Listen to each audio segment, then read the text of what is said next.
실제로 겪었던 실화 괴담들. 첫 번째 이야기, 어떤 남자가 한 가정을 파탄내버렸다. 내가 의경으로 서울 쪽에서 근무할 때였었는데 10년 조금 지난 이야기야. 그때 어딘지는 말 못하겠지만 서울 변방 쪽이라 그런지 생계형 범죄, 폭행 등이 많이 일어난 곳으로 몇 번 신고 전화를 받고 나도 따라간 적이 몇 번 있었어. 근데 그게 그냥 범죄가 아니라 구슬프면서 소름 끼치는 범죄가 있었거든. 비 오는 날이었지. 정말 서울에 폭우가 내려서 잠수대교도 물에 잠겼었거든. 근데 한 새벽 1시쯤인가 출동을 하는데 왠지 다들 긴장한 모습이었지. 거기다가 꽤 대규모 출동이었어. 거의 5대가량 출동했으니 단독범행 치고는 꽤 규모가 큰 편이었지. 난 차 안에서 물어봤지. 어떤 거길래 이렇게 긴장하냐고 말이지. 맨 처음엔 이웃이 너무 시끄러워서 신고를 했는데 알고 보니 그 집안이 쑥대밭이 된 거였지.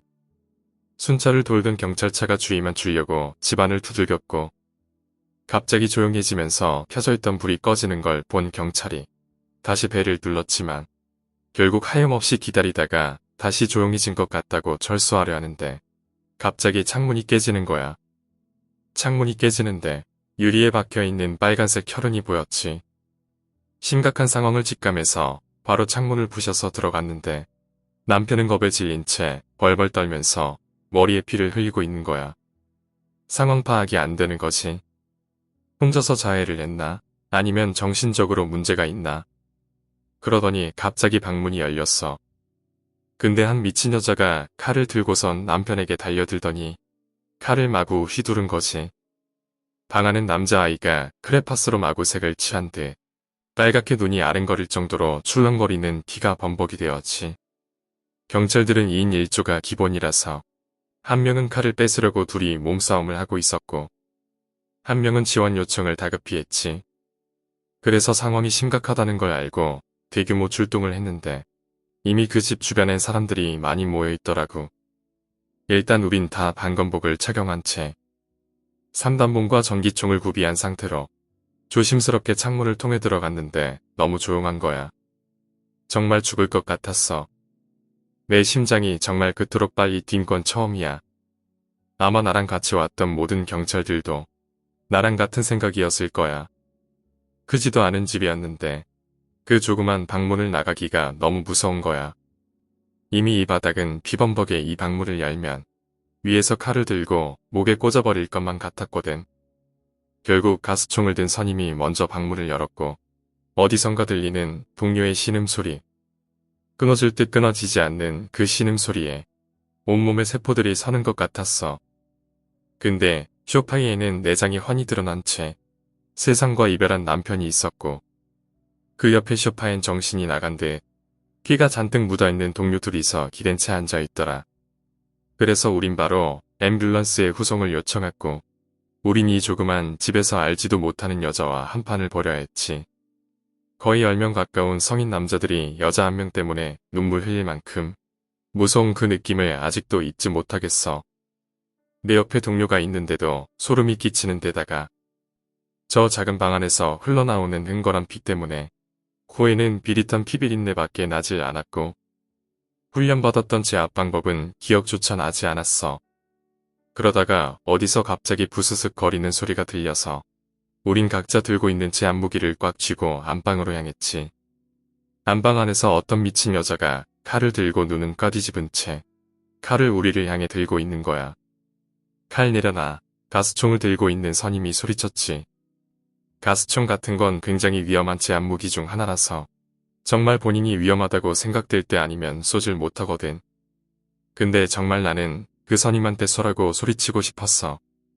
분명 그녀가 우리를 향해 칼을 휘두른 건 아닌데 이미 우린 분위기에 휘둘려 거의 넋이 반쯤 나갔거든. 사람 내장을 봤는데도 소리치지 못하고 도망가지도 못하는 이딴 분위기에 쏘질 못하니 나는 침만 삼켜가면서 3단봉을 쥐었지. 그런데 그 여자가 갑자기 달려오더라고. 우리는 소리를 지르면서 뒷걸음질 쳤고 가스건이 그녀의 허벅지에 맞고 피를 흘리면서 쓰러졌어. 그리곤 앰뷸런스에 실려서 그녀는 갔는데 이미 그때 투입된 사람들은 나를 포함해서 다 제정신을 잃어갔어. 그렇게 해서 결국 상태가 가장 심각한 남한병원에 이송되었고 다른 나머지 사람들은 다시 현장 복귀하고 근무를 하러 갔지. 나는 병원 응급실에 멍하니 있었어. 아마 내 느낌상 옆에 커튼을 친 사람이 아마 그 여자가 아닐까 하는 느낌이 왔지. 나는 그녀에게 쏠린 관심과 의사들을 뒤로 한 채 그녀가 하는 말을 들으려 노력했지. 대체 어떤 사연이길래 이딴 미친 짓을 한 건지 미치도록 궁금한 거야. 커튼 사이로 비집고 나오는 간호사 2명이 링게를 가지러 가는지 서로 눈치만 보며 한숨만 푹푹 쉬면서 가더군. 그 새끼가 내 딸을 죽였다고. 그 새끼라 하면 내장이 뒤집어진 채 죽은 남편을 말하는 건가. 그 새끼, 우리 새끼랑 눈 맞아서 싫다고 하니까 내 새끼를 남편이 아닌가 아니면 근친 범죄인가 상황 파악이 되질 않는 거야. 그래도 알 수 있는 건 남편이든 아니든 본인 자식이 거부했는데도 계속 교제를 요구한 사람이 딸을 죽였다는 것은 알 수 있었지. 그렇게 해서 결국 그것만 듣고 나는 링게를 맞고 그대로 잠에 들었어. 그리고 다시 현장 복귀를 했을 때 물어보았지. 혹시 그때 그 사건 근처에 여자 살인 사건이 있었냐고 말이지. 커피를 한 모금 들이키시더니 있긴 있었는데 질이 너무 나쁜 살해 사건이라고 하시더라고. 어떤 사건인데요? 라고 다시 되묻자 알바하던 여자랑 사귀자고 그 늙은 노인네가 강요를 하고선 여자가 싫다고 하니까 계속 쫓아다니다가 결국 강간 살해를 한 사건이 있었다고 하더라. 그러면 내가 그때 그 사건이 어머니만 연관이 돼 있다는 건데 남편분은 어디 계신 거예요? 라고 하자 남편은 일찍 사고로 돌아가셔서 집안에 수입이 없다 보니 애지중지 본인 먹을 거 안 먹고 본인 입을 거 안 입으면서 키운 딸인데 강간도 끔찍한데 살해까지 당했으니 얼마나 그렇겠냐고 하시더라고.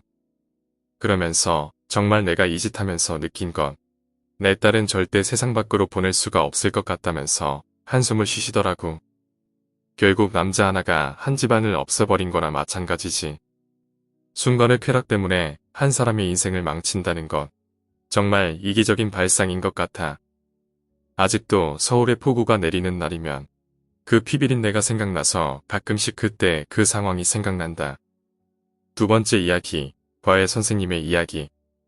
작년까지 저를 가르쳐 주셨던 과외 선생님이 겪은 이야기입니다. 이 일을 겪으셨을 때 선생님은 15살이었다고 합니다. 그 당시 선생님은 가족들과 함께 시골의 고모댁에 놀러 갔었다고 합니다. 선생님은 해가 지도록 하루 종일 근처의 강가에서 노셨고 그 탓에 피곤해서 잠자리에 들자마자 바로 잠에 빠졌다고 합니다. 그런데 새벽이 되자 갑자기 심한 복통이 느껴졌다고 합니다. 선생님은 일어나 화장실에 가려고 했죠. 고모댁의 화장실은 여느 시골집과 마찬가지로 집안이 아니라 밖에 있었습니다. 밖은 무척 어두운 데다 빛이라곤 옆에 작은 전등뿐이었던 터라 선생님은 살짝 무서웠다고 합니다. 다행히 마침 밖에는 고모가 기르시던 개 한 마리가 깨어 있었습니다. 개는 선생님을 보고 무척 반가워했고 선생님은 화장실에 가는 것도 있고 잠시 개와 놀아주다 화장실로 들어갔다고 합니다. 그때까지만 해도 주변에는 아무도 없었다고 합니다. 그런데 화장실 문을 닫고 변기에 앉으려고 하자마자 누군가가 문을 쾅쾅 두드리는 것입니다. 화장실에 들어오고 나서 5초도 지나지 않았을 때였습니다. 당황한 선생님은 어찌할 줄 모르고 가만히 서 있었는데 바깥에서는 계속 문을 두드렸다고 합니다. 선생님은 덜덜 떨면서 사람이 있어요 라고 말했습니다. 그러자 그 순간 밖이 조용해졌다고 합니다. 그냥 간 건가? 라고 생각한 순간 갑자기 개가 미친 듯이 짖기 시작했고 이어서 손 같은 것이 문틈으로 쓱 하고 들어왔다고 합니다. 마치 공사장에서 막노동을 하는 노동자의 손처럼 매우 거친 느낌의 손이었다고 합니다. 선생님은 얼음처럼 그 자리에 가만히 서서 그 손을 바라보고 있었다고 합니다.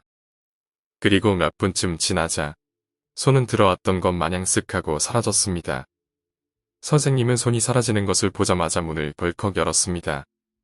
그런데 분명 손이 사라진 지 3초도 걸리지 않았는데 바깥에는 아무도 없었다고 합니다. 금방 전까지 미친 듯 찢어대던 게 역시 문을 여는 순간 갑자기 조용해졌다고 합니다. 이상하게 생각하면서도 선생님은 볼일을 마치고 다시 잠자리에 드셨다고 합니다. 다음날 아침 고모부와 아버지에게 새벽에 화장실에 가셨냐고 여쭤봤지만 두 분 모두 아니라고 대답할 뿐이었다고 합니다. 그런데 이야기를 들은 고모가 문득 생각이 났다며 말씀하신 것이 있었답니다. 며칠 전에 우리 집 근처에서 누가 살해당한 사건이 났는데 그 죽은 사람 손을 아직도 못 찾았댄다. 오늘 이야기는 여기까지입니다. 오늘 이야기가 재미있으셨다면 구독과 좋아요, 댓글 부탁드립니다. 댓글은 저에게 큰 힘이 됩니다. 감사합니다.